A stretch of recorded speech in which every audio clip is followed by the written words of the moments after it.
오늘 저희가 함께 깊이 파고들어 볼 내용은 건축계의 아주 오래된 미스터리에 대한 해답 찾기? 이 정도로 시작해 볼 수 있겠네요. 미스터리라고 하시니 흥미로운데요. 네. 왜 우리는 이 최첨단 기술로 반짝이는 건물을 짓는데 수백 년 된 시골 마을의 낡은 골목길보다 생명력이 없을까? 바로 이 질문이거든요. 정말 많은 분들이 공감할 만한 질문이네요. 그렇죠. 당신께서 보내주신 크리스토퍼 알렉산더의 책 질서의 본질 2권 생명 창조의 과정에서 그 단서를 찾아보려고 합니다. 구체적으로는 16장 형태의 언어와 스타일을 파헤쳐 볼 거예요. 네, 알렉산더는 그 미스터리의 범인이 바로 건축가들의 머릿속에 숨어있는 일종의 언어 때문이라고 주장합니다. 언어요? 네, 그래서 이 장은 아주 근본적인 질문으로 시작하죠. 인간은 어떻게 기하학적인 분화 과정을 성공적으로 실행할 수 있는가?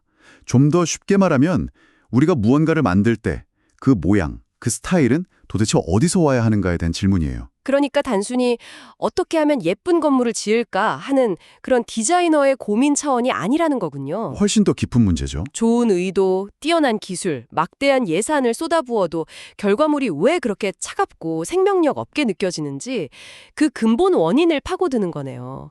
그 열쇠가 바로 형태 언어라는 개념에 있다는 거고요. 맞습니다. 그럼 형태 언어가 뭔지부터 제대로 짚고 넘어가야 할 것 같아요. 건축가들이 매번 하얀 도화지 앞에서 완전히 새로운 걸 창조하는 건 아닐 테니까요. 맞아요. 어떤 시대에 어떤 사회든 무언가를 만드는 사람 머릿속에는 일종의 비법 상자 같은 게 있어요. 비법 상자요? 네. 건축으로 치면 지붕은 보통 이렇게 생겼고 창문은 저렇게 달고 기둥과 벽은 이런 방식으로 만든다는 암묵적인 규칙들이죠. 이런 요소들과 그것들을 조합하는 방식을 통틀어서 형태의 언어라고 불러요. 보통은 말로 명확하게 표현되지는 않죠. 아, 들어보니까 일종의 건축을 위한 문법 같은 거네요. 창문, 문 같은 단어들이 있고 문 옆에는 창문을 둔다 같은 문법 규칙이 있어서 하나의 건물이라는 문장을 만들어내는 것처럼요. 정확한 비유입니다. 그리고 여기서 정말 중요한 점이 나와요. 네. 우리는 좋든 싫든 이미 존재하는 그 형태 언어 안에서만 생각하고 작업할 수 있다는 거예요. 아, 벗어날 수가 없는 거군요. 네. 그 시제에 만들어질 수 있는 것들의 조합과 변형만을 만들어낼 수 있을 뿐인 거죠. 그래서 우리가 정말 살아있는 세상을 원한다면 우리가 무의식적으로 사용하는 바로 그 형태 언어가 과연 생명을 만들어내는 데 도움이 되는 종류인지가 결정적으로 중요해져요. 그러고 보니 알렉산더는 전통 사회의 형태 언어가 살아있는 구조를 만드는 데 훨씬 더 적합했다고 하잖아요. 그렇죠. 예를 들어서 18세기, 19세기 버지니아의 주택들을 보면 크기나 위치는 제각각 달라도 딱 보면 같은 동네 집이구나 하는 느낌을 주잖아요. 그게 다 같은 형태 언어에서 나온 변형들이기 때문이라고요. 네.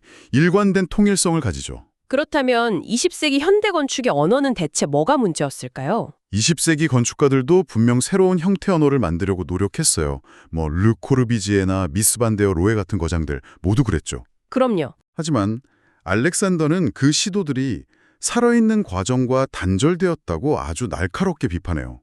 비대칭, 끝없는 반복, 조립식 부품 같은 것들에 초점을 맞춘 기하학은 살아있는 구조를 만들어내기엔 너무 조악하고 단순했다는 거죠. 책에 나온 비유를 보고 제가 무릎을 탁 쳤어요. 어떤 비유 말씀이시죠? 마치 자와 T자만 가지고 사람 얼굴을 그리려는 것과 같다는 비유요. 네네. 사람 얼굴의 그 미묘한 곡선이나 비대칭적인 생동감을 직선 도구만으로는 절대 그려낼 수 없잖아요. 듣고 보니 제가 사는 아파트가 왜 그렇게 차갑게 느껴지는지 알겠더라고요. 왜요? 모든 게 공장에서 찍어낸 부품을 크레인으로 조립한 거니까요. 펼쳐짐은커녕 그냥 내려놓음의 과정만 있었던 거죠. 바로 그겁니다. 책에 실린 다니엘 리베스킨트의 펠릭스 누스바움 박물관 사진이 대표적인 예죠. 네, 봤어요. 날카롭고 파판화된 형태들이 분명 시선을 끌고 강렬한 인상을 주지만 이런 종류의 기하학은 살아있는 구조를 위한 생각의 틀, 즉 스키마가 되기에는 부적합하다고 지적해요. 왜 그런 거죠? 왜냐하면 자연스러운 펼쳐짐, 그러니까 언폴딩의 과정을 방해하기 때문이에요. 알겠습니다. 그럼 20세기 건축은 자와 T자라는 잘못된 도구를 썼다는 건데 듣다 보니 좀 답답해지네요. 그럼 우리는 그냥 생명력 없는 건물에 갇혀 살아야만 하는 건가요? 알렉산더가 대안도 제시했겠죠. 물론이죠. 그래서 그거 그토록 강조하는 게 바로 과정이에요. 과정이요? 네. 특정 역조시대의 스타일을 겉모습만 흉내내는 게 아니라 더 큰 전체와의 관계 속에서 작은 부분들이 순서대로 제자리를 찾아가며 형태를 갖추어 나가는 펼쳐짐의 과정. 이게 중요하다고 봐요. 책에 나온 조지 하우스의 계단 사진이 아주 좋은 예시인데요. 아, 그 사진 저도 봤는데 정말 신기하더라고요.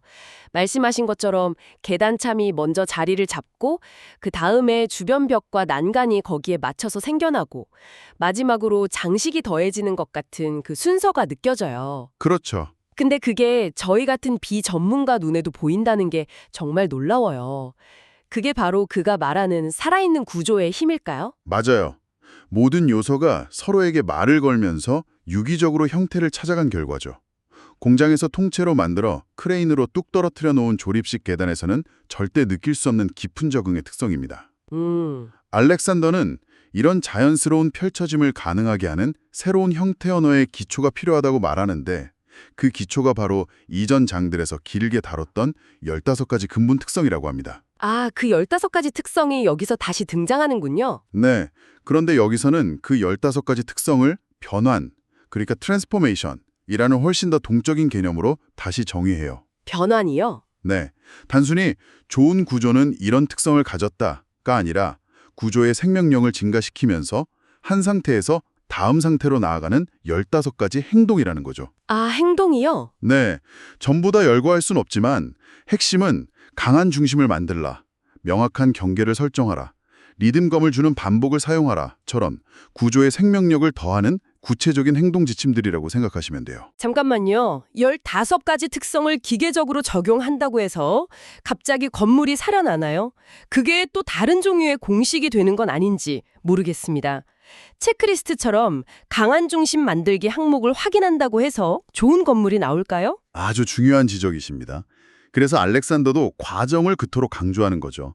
이건 체크리스트가 아니라 매 순간 이 다음 단계가 전체를 더 살아있게 만드는가를 묻는 나침반에 가까워요. 아, 나침반이요? 네, 어떤 변환을 언제 어떻게 적용할지는 바로 그 질문에 대한 답을 통해 결정되는 거고요. 터키 마르딘에 있는 오래된 탑을 예로 들어 설명하는 부분을 보면 이게 무슨 뜻인지 명확해져요. 맞아요. 그 설명이 정말 흥미로웠어요. 거의 아무것도 없는 단순한 막대기에서 시작하잖아요. 그렇죠. 맨 처음엔 그냥 막대기예요.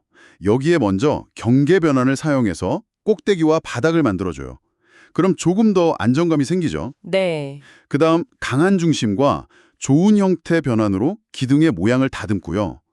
여기에 교대 반복 변환으로 몸통의 수평 띠들을 둘러요. 아, 그렇게 한 단계 한 단계 마치 생물이 자라나듯이 형태가 더해지는 거군요. 네, 각 띠마다 대비 변환을 사용해서 다른 요소들을 넣고 축척의 단계 변환으로 그 안에 더 작은 아치들을 만들고 또 각각의 요소들이 국부적 대칭을 갖도록 다듬어 나가는 시기죠. 와, 이처럼 15가지 변환을 나침반 삼아 계속해서 반복 적용하는 것만으로 처음에 단순한 막대기가 아주 복잡하고 생명력 넘치는 탑의 형태로 펼쳐져 나오는 과정을 보여줘요. 중요한 건 형태가 미리 정해진 어떤 스타일에서 온 게 아니라 바로 그 과정 자체에서 나왔다는 점이에요. 탁 트인 땅 근처의 집이나 풍경 속의 벽, 심지어 공항 라운지 같은 현대적인 공간의 그림들도 모두 이 15가지 변환을 의식적으로 사용하며 그렸다고 하더군요. 그리고 여기서 아주 중요한 점은 이게 과거의 양식을 모방하는 역사주의가 아니라는 거예요. 아, 그게 아니군요. 네. 오히려 알렉산더는 과거 스타일에 대한 집착이 살아있는 과정을 방해할 수 있다고 경고해요. 이 형태 언어는 완전히 현대적인 감각과 기술에도 얼마든지 적용될 수 있는 보편적인 도구라는 거죠. 바로 그 지점에서 나올 수 있는 비판을 저자도 예상한 것 같아요. 어떤 비판 말씀이시죠? 이 형태 언어가 너무 감상적이거나 고풍스럽다는 비판 말이에요. 그래서인지 아주 파격적인 예시를 하나 드는데 바로 제임스 앙소르의 그림 가면과 얼굴들이었어요. 네. 1927년에 그려진 그 그림이요. 내면의 공포와 고통을 다루는 지극히 현대적인 작품이죠. 우리가 흔히 생각하는 아름다운 것과는 거리가 멀어요. 맞아요. 좀 귀괴하죠. 하지만 저자는 이 그림 역시 15가지 변환의 형태 언어 안에서 완벽하게 구성되었다고 분석해요. 정말요? 네, 끔찍한 중심으로서의 해골과 얼굴들, 대비와 좋은 형태로 그려진 귀개한 입, 교대 반복으로 표현된 치아와 머리카락 등에서 그 흔적을 분명히 찾을 수 있거든요. 와, 그렇게 보니까 정말 새롭게 다가오네요. 그럼 알렉산더가 말하는 생명력이라는 게 단순히 편안하고 예쁜 것만을 의미하는 게 아니라는 뜻이군요. 바로 그 지점이 핵심입니다. 알렉산더는 생명력이 아름다움이나 편안함과 동의어가 아니라고 말하는 겁니다. 아, 생명력은 반열함, 진실함에도 가까워요.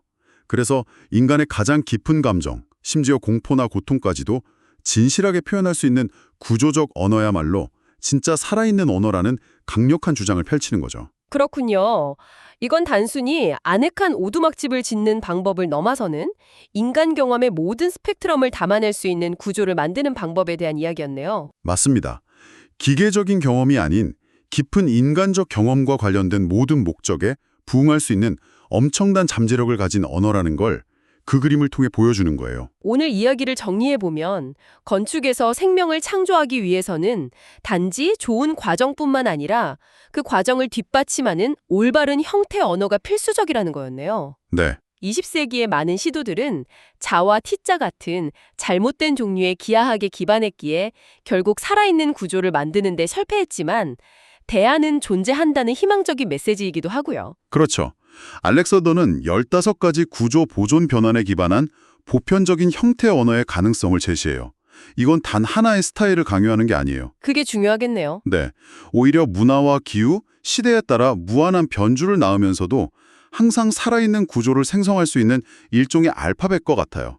책 후반부에 나오는 에이신 캠퍼스나 하이시 주택의 사진들은 이것이 단순한 이론이 아니라 실제로 우리 시대에 구현될 수 있음을 보여주죠. 마지막으로 당신께서 생각해 볼 질문을 하나 남겨드립니다.